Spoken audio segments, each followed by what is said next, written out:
Добро утро, како сте?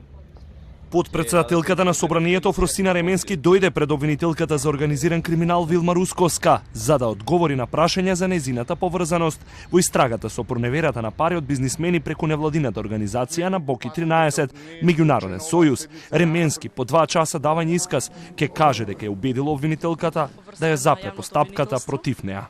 Дадовме одговори и појаснувања за прашања кои што може би биле причина за отварање на истрагата. И секако ги расчистивме сите прашања кои што се во тој контекст, како дилема на јавното обвинителство и сметаме дека врз основа и на исказите и врз основа на прибраните докази, јавното обвинителство ќе цени да ја запре постапката кон мене во оваа постапка. Обвинителството го напушти со решение дека истрагата против неа е завршена, со исчекување дали ќе биде или не обвинета за злоупотребите со Меѓународниот сојуз. За поврзаноста со Боки 13 не е во заблуда како што се бранеше заменичката на Боки Јасна Мандик, која што вчера половина ден даваше исказ пред Рускоска. Ременски се сомнева дека е жртва на параполициска конструкција. Истрагата требала да се насочи што презел поранешниот директор на УБК Горан Николовски, откако Камчев му се доверил дека е рекетиран. И мене претпоставувам како и вас ве интересира која е улогата на поранешниот директор на Управата за безбедност и контраразузнавање Горан Николовски во делот на пријавувањето на действијата од страна на семејството Камчев.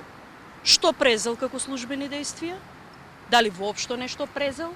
И дали ако воопшто нешто презел, министерот за внатрешни работи и премиерот ќе си дозволеа во март месец да присуствуваат на прославата на телевизијата? Настрадала затоа што била храбра и имала став, се вмешала во машки полициски работи. Овие тврдења ги поврза со кривичната пријава која што пред 6 години ја поднела против Силјан Аврамовски, висок функционер, а обвинителката Гордана Смаќовска од тогаш не дала одговор докаде е случајот кој е во нејзини раце, тврди Ременски. По неа и Јасна Мандик, обвинителката Рускоска продолжува со распити во петок за нивниот председател во невладината, Боки 13, неговиот татко и помошничката Христина Блажевска. Бизнисменот Силјан Мицевски префрлил на пензионерка над 700.000 евра, а градежната фирма на Амзовски Dream Building од Струга 230.000 евра.